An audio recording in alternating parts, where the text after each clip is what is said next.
Hello, and thank you for joining us. Tonight, we explore a story that has puzzled investigators, journalists, and families for more than a decade. A young man left a small town in Minnesota on a quiet spring night in 2008 and simply disappeared. No robbery, no struggle, no confirmed sighting, just a phone call, a last conversation, and a mystery that remains unsolved to this day. This is the story of Brandon Swanson. Brandon Swanson was just 19 years old in May of 2008. He was living in Marshall, a small city in southwestern Minnesota, known for its close-knit community and vast, flat prairie landscapes.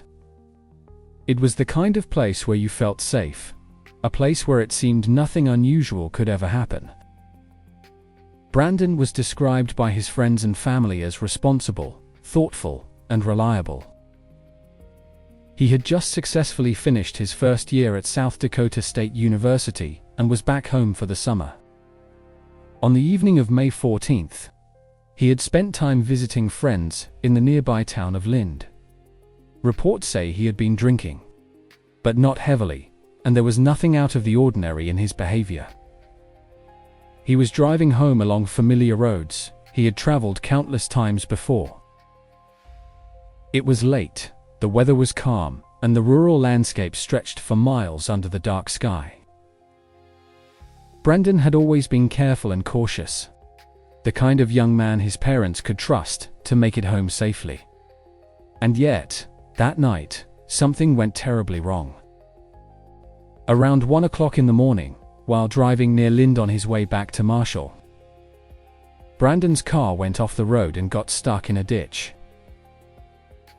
It was a common occurrence on those country roads, nothing unusual or particularly dangerous.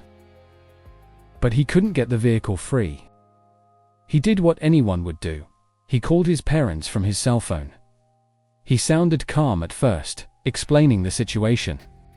He was stuck, but he was okay. His parents, Brian and Annette, were concerned, but not overly alarmed. They told him to stay put in the car, and that they would drive out to help him. Initially, Brandon seemed to agree. He gave them directions based on the last landmarks he could recall. But as the conversation continued, his plan changed. He told his parents he could see the lights of Lind in the distance, and decided he would start walking toward them. He mentioned cutting through fields and hearing the sound of water nearby. He even joked lightly about being lost in the middle of nowhere. His father stayed on the line with him for 47 minutes, trying to guide him, listening as his son navigated the darkness. Then, abruptly, Brandon exclaimed an expletive, and the line went dead. That was the last confirmed contact anyone ever had with him. When Brandon failed to call back, and his parents couldn't reach him, they immediately started searching on their own. After hours of looking with no success, they contacted local authorities as the sun began to rise. A massive search began in earnest that morning. Local police, state troopers, and hundreds of volunteers scoured the roads, fields, and waterways near Lind and Marshes. They checked every ditch, every fence line, every unpaved gravel road.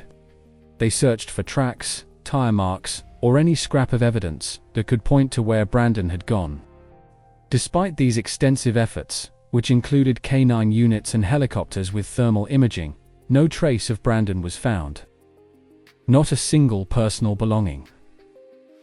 No footprints leading away from the area. No sign of a struggle, an accident, or any foul play. Investigators were baffled. They delved into every possibility. Had Brandon become disoriented in the dark, wandered into a field, and succumbed to the elements? Had he accidentally fallen into the Yellow Medicine River, which was running high that spring? Or was he abducted by someone who happened upon him on that lonely road? All theories were considered, but none could be confirmed. Authorities reviewed his cell phone records, which confirmed a nearly hour-long call with his parents.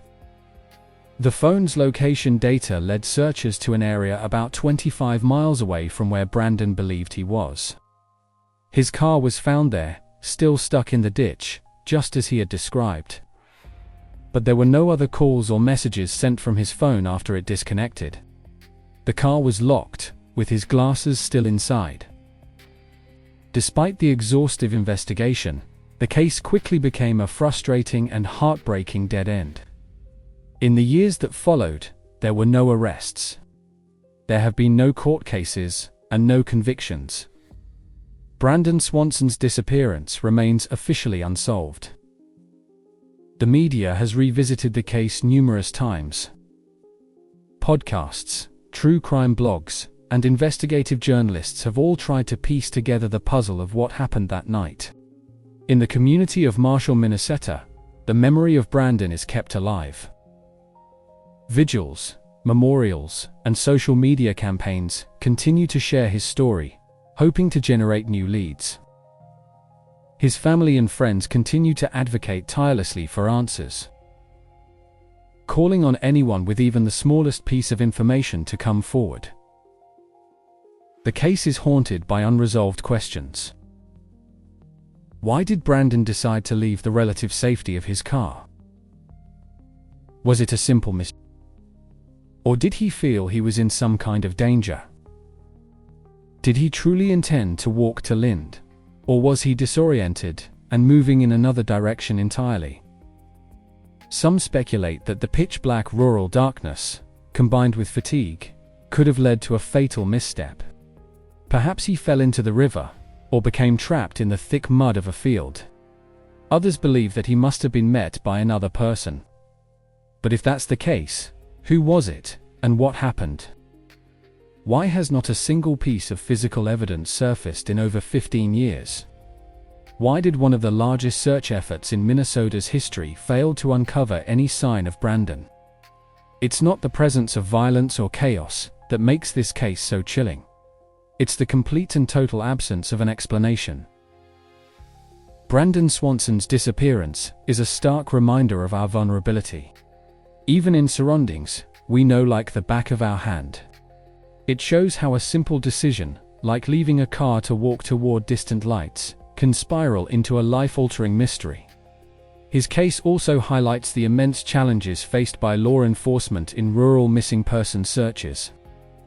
The vast, open landscape, the lack of eyewitnesses, and the simple passage of time make finding answers extraordinarily difficult. For his family, the loss is an ongoing wound. Every year brings a new flicker of hope, but also renewed frustration. Every spring, the anniversary serves as a painful reminder to the community of a bright young man who vanished into the night.